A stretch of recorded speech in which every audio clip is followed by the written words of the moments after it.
वैसे दोस्तों गलतियां तो सबसे ही होती है क्योंकि इंसान गलतियों का पिटारा है। लेकिन जब हम बात करते हैं पैरानॉर्मल की दुनिया के बारे में, एक ऐसी दुनिया जो हमसे हटके भी एक दुनिया है, जिन्हें हम खुली आंखों से देख नहीं सकते, उस दुनिया से रिलेटेड अगर हमसे कोई गलती हुई, किसी टोटके पे पैर पड़ा, किसी पेड़ से हमने धागा खोला या फिर कोई गिरी हुई चीज़ हमने लालच में उठा ली और उस पर टोटका हुआ, तो आपकी ज़िंदगी बर्बाद होते वक्त नहीं लगता। और जब हम बात करते हैं किसी ट्रिप के बारे में, कहीं हम घूमने जाते हैं और वहाँ पर हमने कोई ऐसी गलती कर दी जिसकी वजह से कोई अगर हमसे लग गया, ऊपरी भूत पिशाच चुड़ैल भ्रम राक्षस, हमारी ज़िंदगी बर्बाद हो जाएगी।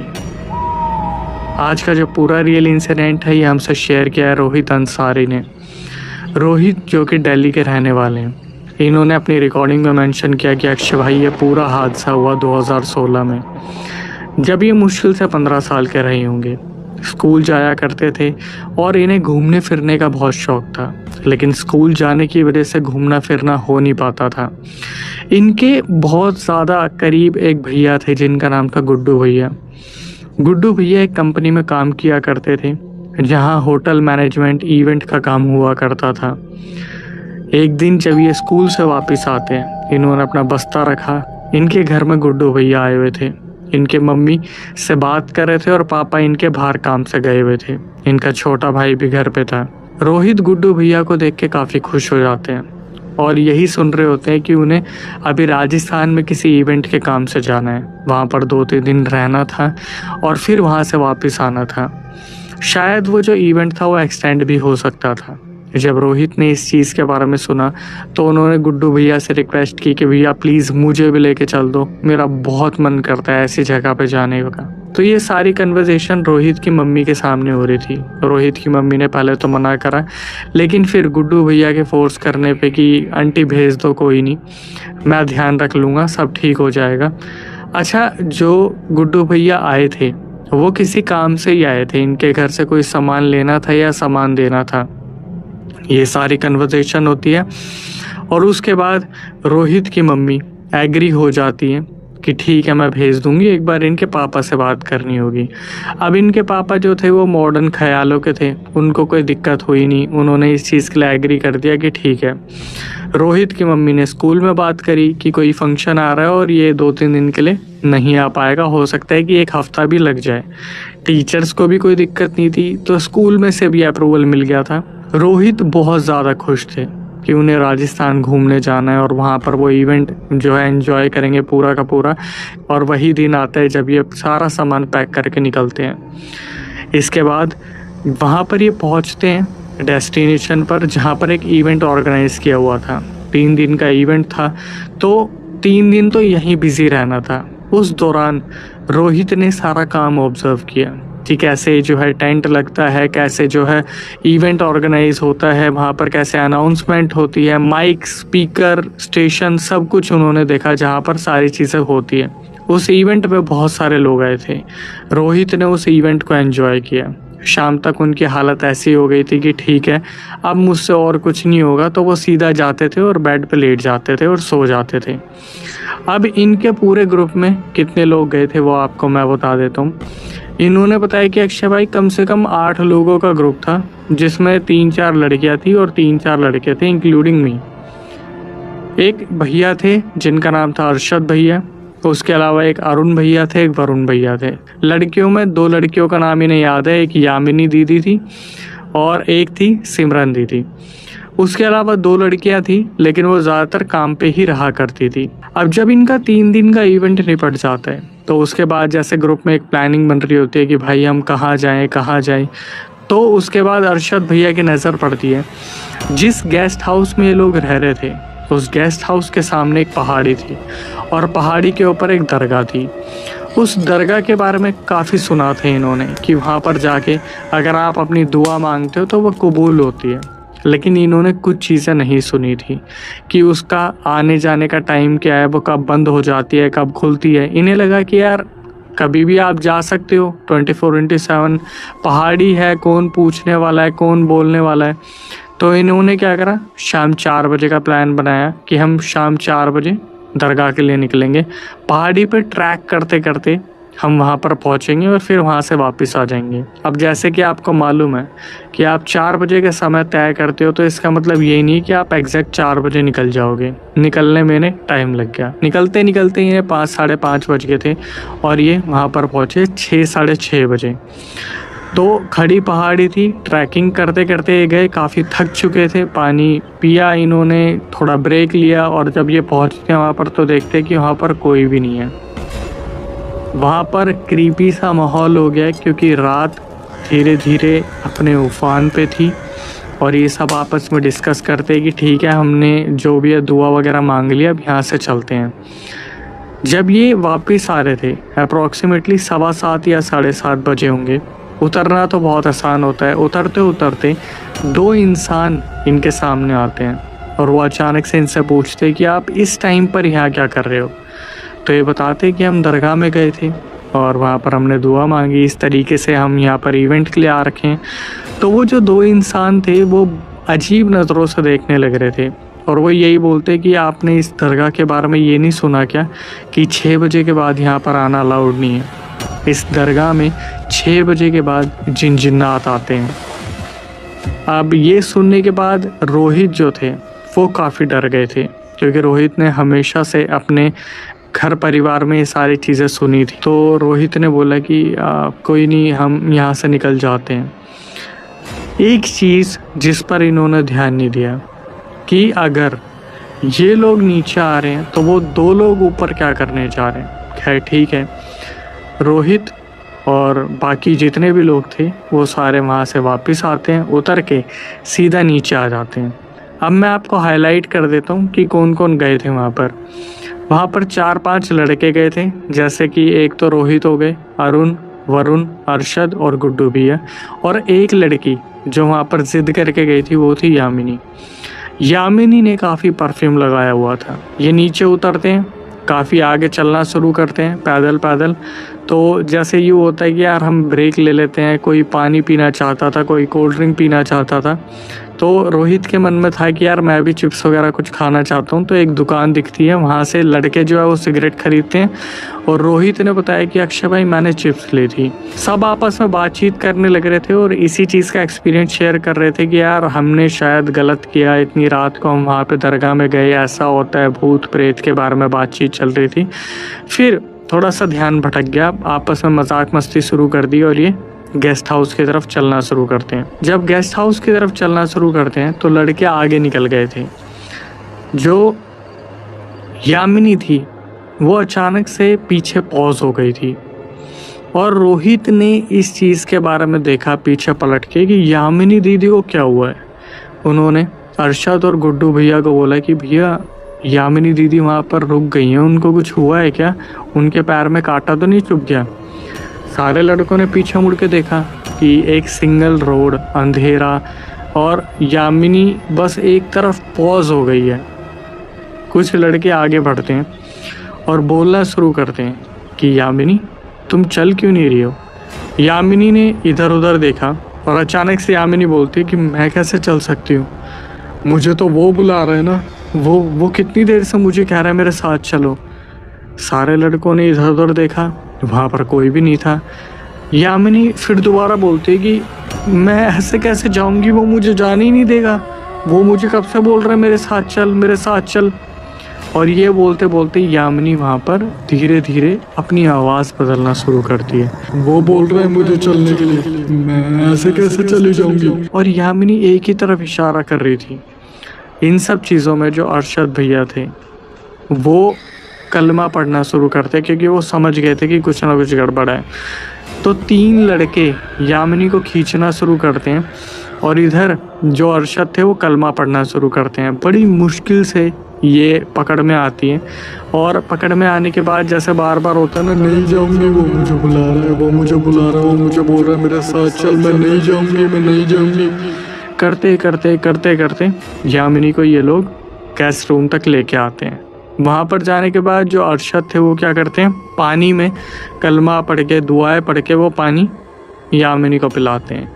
और किसी को भी गेस्ट हाउस में बताने को मना करते कि यामिनी के साथ ऐसा कुछ हुआ था, कोई मत बताना, बाकी लड़कियां डर जाएंगी।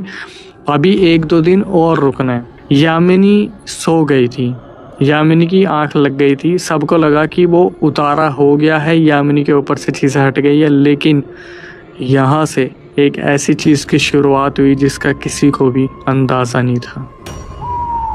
बड़ी मुश्किल से तो लड़कों को नींद आई थी।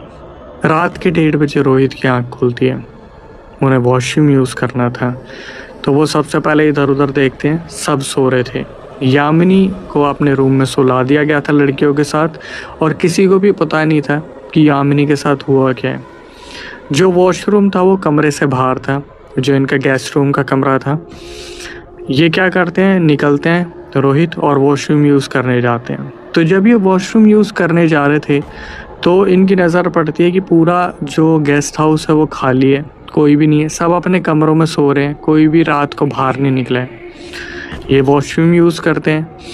जब ये वापस आ रहे थे तो इन्होंने देखा कि इनके लेफ्ट हैंड साइड में जो स्टेयर्स पड़ते हैं वहाँ पर इनकी नज़र पड़ती है, और वहाँ पर एक सिमरन दीदी, जिनका कोई किसी से रिलेशन नहीं था, जिनके ऊपर कोई पोजेशन नहीं था, जो कोई दरगाह नहीं गई थी, वो वहाँ पर बैठी हुई है, जिनके बाल सारे आगे आ रखे हैं और वो बस वहाँ पर बैठी हुई है। इन्हें ऐसा लगा कि सिमरन दीदी यहाँ क्या कर रही हैं। रोहित बस थोड़ा सा आगे बढ़ते हैं और बोलते हैं सिमरन दीदी, और सिमरन दीदी बस यही बोलती है, कोई भी बच के नहीं जा पाएगा। तो रोहित गिरते पड़ते सीधा अपने कमरे में पहुँचे। उन्होंने अरशद भैया को उठाया, बताया भैया सिमरन दीदी सीढ़ियों पर बैठी है, और उनकी आवाज़ बदल गई। अरशद भैया को पता चल गया था कि अब बहुत चीज़ें बिगड़ने वाली हैं। अरशद उठे, उन्होंने किसी और को नहीं उठाया, वो सीधा सीढ़ियों के पास जाते हैं और सिमरन दीदी से पूछना शुरू करते हैं, सिमरन तुम ठीक हो, तुम्हें क्या हुआ है? सिमरन बोलोगी कुछ, क्यों दूसरों को डरा रही हो, ये कोई प्रैंक है क्या? सिमरन उठी और सिर्फ एक ही चीज़, कोई भी जिंदा वापस नहीं जाएगा, मैं किसी को नहीं जाने दूंगा, सब मरेंगे यही की यही। सिमरन ने क्या करा, अरशद को सीधा दीवार पे लगा दिया, और इतनी तेज़ मारा दीवार पे कि अरशद भैया वहाँ पर सीधा सर लगने की वजह से बेहोश हो गए। रोहित गिरते पड़ते पहुँचे कमरे में, और ये चीज़ लड़कों ने देखा, और वहाँ पर लड़के बुरी तरीके से डर गए। इसके आगे जो हुआ उसको सुन के आप बुरी तरीके से दहल जाएंगे। ये जो भगदड़ हुई, इसको सुनने के बाद जो यामिनी थी वो बाहर आई। वो जो 2 लड़कियां थी वो बहुत थकी हुई थी, उन्हें पता नहीं चला कि क्या हुआ है। यामिनी बाहर आती है, और इधर से जो अरुण वरुण थे, उसके साथ जो गुड्डू भैया थे, अरशद, ये अरशद तो बेहोश हो चुके थे, जो गुड्डू भैया और बाकी लड़के थे, रोहित, ये सब बाहर आते हैं। और बाहर आने के बाद देखते हैं कि सिमरन वहाँ पे खड़ी हो रखी है, मुंह ऊपर है, और पोजेशन वाली एक्टिविटी, जैसे बार बार लेके जाऊंगा नहीं छोड़ूंगा। रोहित के दिमाग में ये चीज़ें चल रही थी कि ये क्या हो रहा है। ऐसे टाइम पे जैसे इंसान ब्लैंक हो जाता है, बिल्कुल रोहित ब्लैंक हो रखे थे। और गुड्डू भैया, अरुण वरुण ने क्या करा, हनुमान चालीसा पढ़नी शुरू कर दी। अभी तक जो यामिनी सिमरन को बार बार बोल रही थी कि सिमरन तुझे क्या हुआ, तू ठीक है, इतने में क्या हुआ, जो यामिनी थी उनका मुंह ऊपर हुआ और वो भी पोजेस हो गई।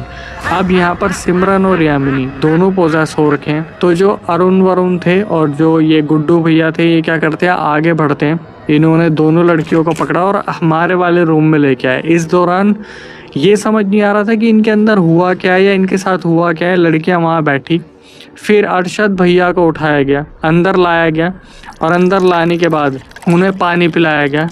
फिर वो उठे, उन्होंने जो पानी था उसके अंदर पता नहीं दम किया क्या किया, लेकिन उन्हें जो नॉलेज थी उन्होंने वो पानी लड़कियों को पिलाया। फिर वो लड़कियां जाके नॉर्मल हुई। इनको इनके कमरे में सुला दिया गया।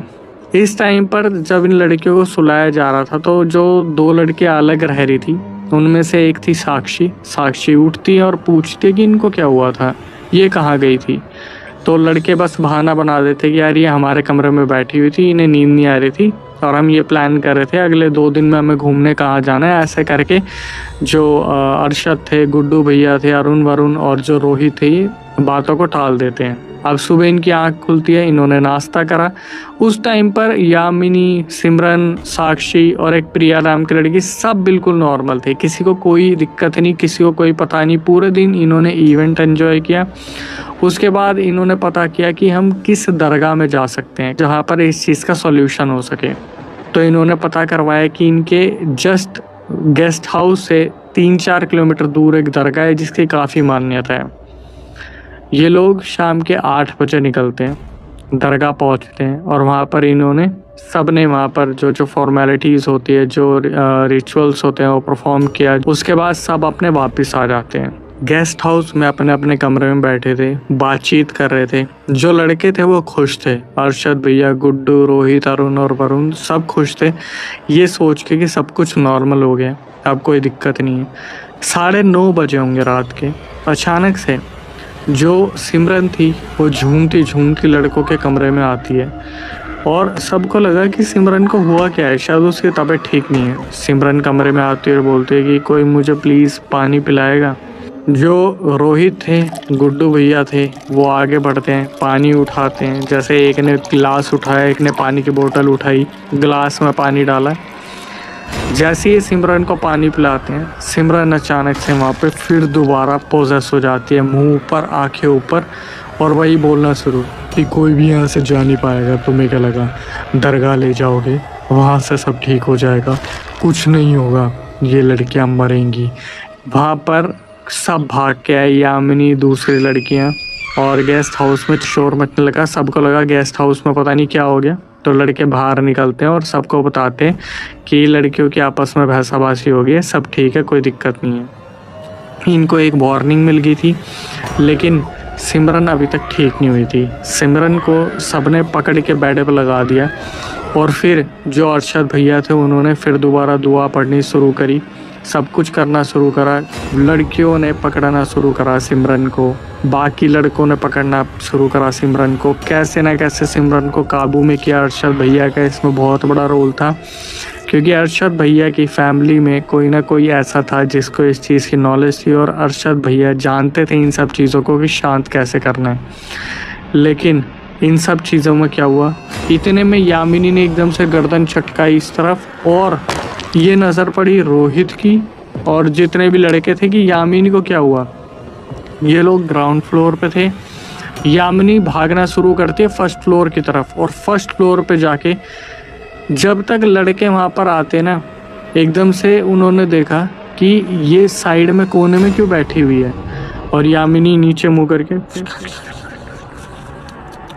जैसे अरशद आयत पढ़ना शुरू करते हैं और जैसे ही यामिनी के पास आते हैं कि यामिनी क्या हुआ तुझे। इतने में यामिनी दीदी ने क्या करा, रोहित ने बताया कि अक्षय भाई वो सीधा उस जगह से, बालकनी से कूद गई जहाँ पर वो थी।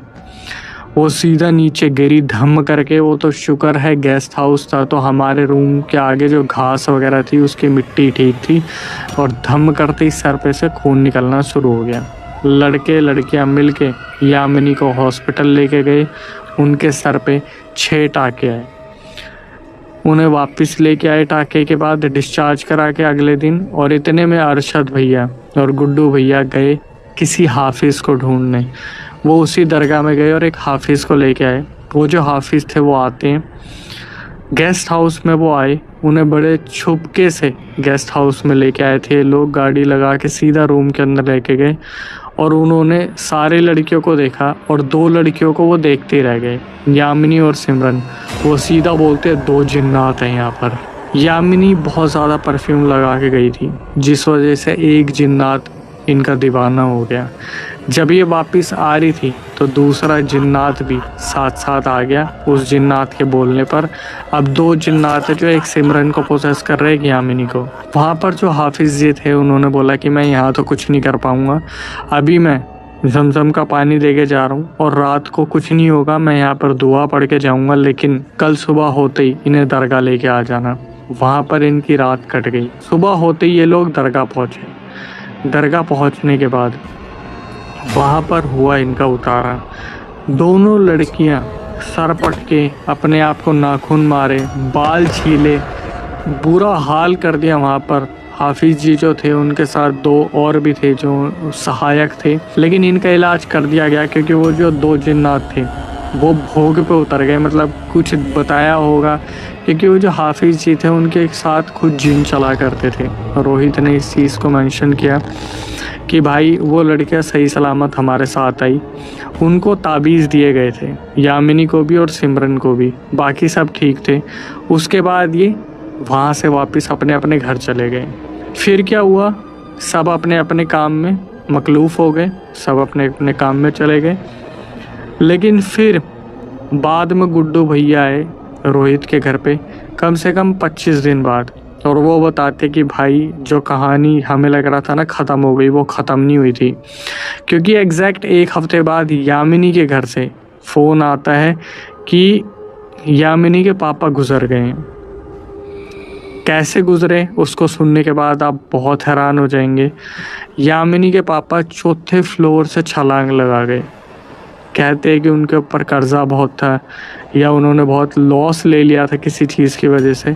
लेकिन फिर 1 हफ्ता गुजरने के बाद 3 दिन बाद फिर उनकी मम्मी का कॉल जाता है सीधा गुड्डू भैया के पास और अरशद भैया के पास, और उनकी मम्मी बोलती है कि शायद जो इनके पापा गुजरे हैं यामिनी के, वो यामिनी के अंदर आ रहे हैं। यामिनी बहुत अजीब अजीब सी हरकतें कर रही है, क्योंकि जो भी चीज़ राजस्थान में हुई थी उस बारे में यामिनी की मम्मी को कुछ नहीं पता था। ये सारे लोग गुड़गांव मिलने गए यामिनी की मम्मी से और यामिनी से, तो जब ये वहाँ गए इन्होंने जो बताया रोहित को वो बहुत ही डरावना था।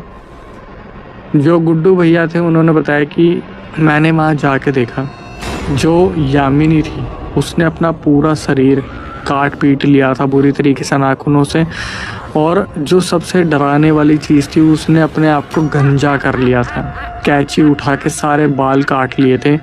ये तो भिड़ते ही समझ गए थे कि हुआ क्या है, लेकिन ये इनकी मम्मी को कैसे पता है, यामिनी की मम्मी को। तो फाइनली ये बताना शुरू करते हैं कि आंटी राजस्थान में ऐसे ऐसे हम एक दरगाह पे गए थे जहाँ पर 6 बजे के बाद जाना अलाउड नहीं था, वहाँ पे पहुँचे ही 6 बजे के बाद, और फिर ऐसे ऐसे हाफिज़ जी ने उतारा किया था, लेकिन हमारे पास जो है हाफिज़ जी का नंबर है, हम हाफिज़ जी को बुला लेते हैं।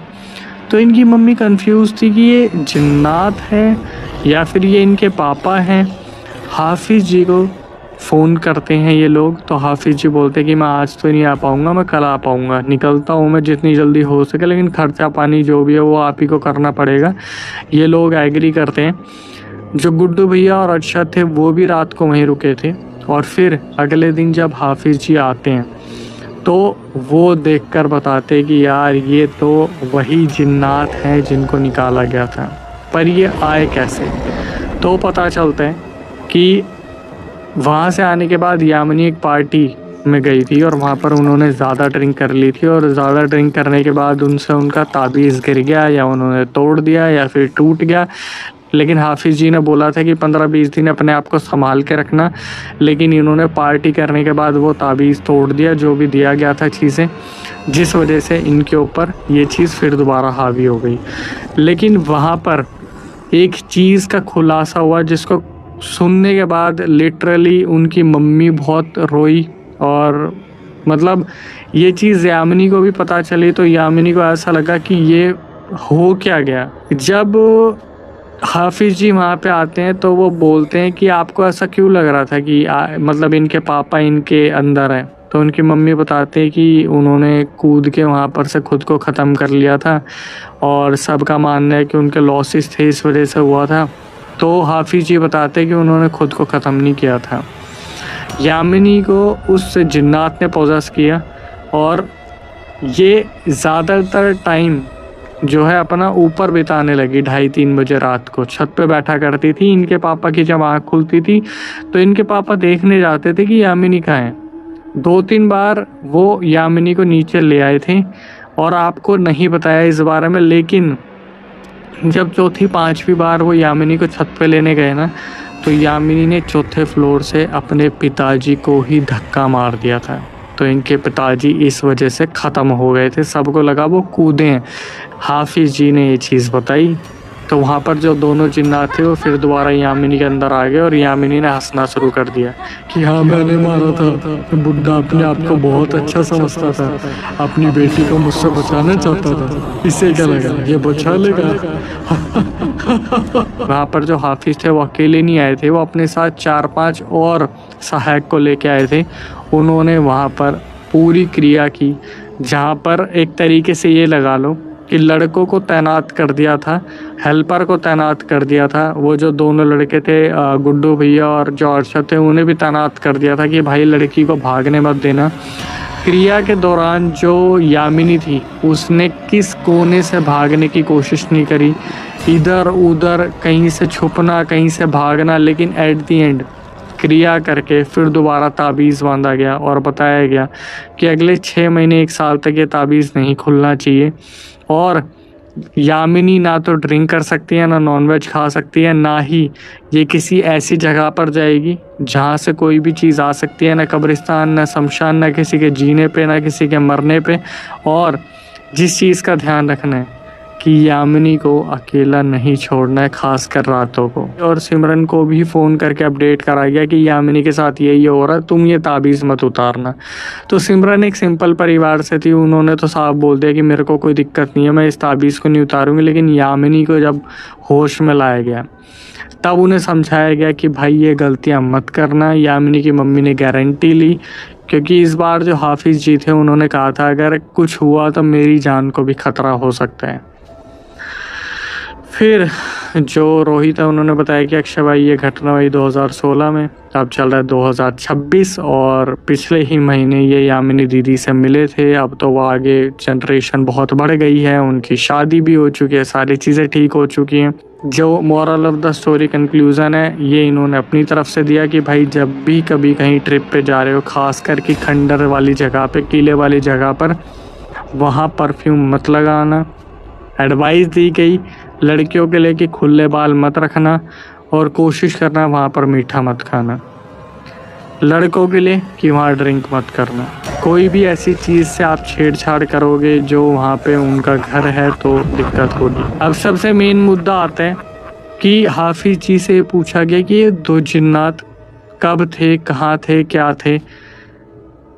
मैं आपको ऐसी बात बताने वाला हूँ, शायद इसको सुनने के बाद आपके रोंगटे खड़े हो जाएंगे। हाफिज जी ने बोला कि एक पल याद है जब तुम लोग वहाँ से उतर रहे थे तो तुम्हें 2 आदमी मिले थे, वो तुमसे पूछ रहे थे, तुम्हें बता रहे थे यहाँ जिन्नात आते हैं। तो वही थे वो 2 जिन्नात जो तुम सबसे बात करके तुम्हारे सामने से यामिनी को पीछे से पोजेस करा उन्होंने। ये सुनने के बाद इनके रंग उड़ गए, इनके बुरी तरीके से तोते उड़ गए थे। और सुनने के बाद मुझे भी ऐसा लगा कि भाई सामने सामने थे तुम्हारे।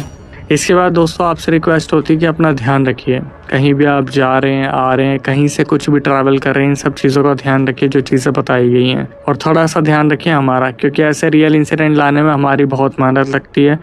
हमारा सिर्फ मोटिवेशन होता है कि आप हमें सब्सक्राइब करें, बेल नोटिफिकेशन ऑन करें, ताकि इसी तरीके से हम आपके लिए मेहनत करते रहें।